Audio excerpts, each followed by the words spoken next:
All right, now let's demonstrate the concept of tenants. So first things first, tenants are residing in the Microsoft Entra ID. Let's search Entra ID here. So let's click on Microsoft Entra ID. Now we can switch to the new interface as well.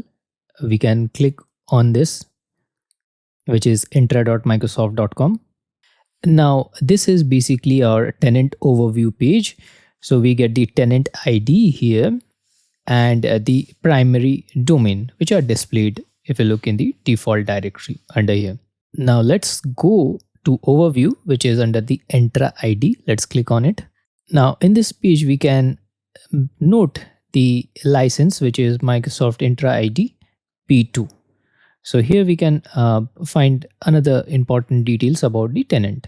Now we can create a dummy user for this. Like if you want to add user, we can click on add user, create user. So the users live inside a tenant and it's kind of isolation. Let's give a name to our user and let's give a display name as well.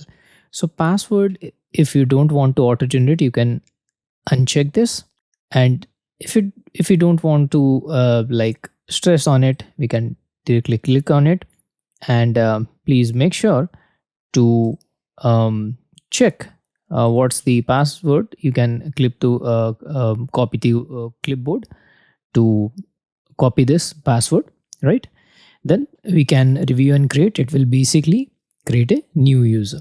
So in the review and create section, we need to click on create to create the user. So that's what goes the concept of tenant. Let's meet in our next lecture.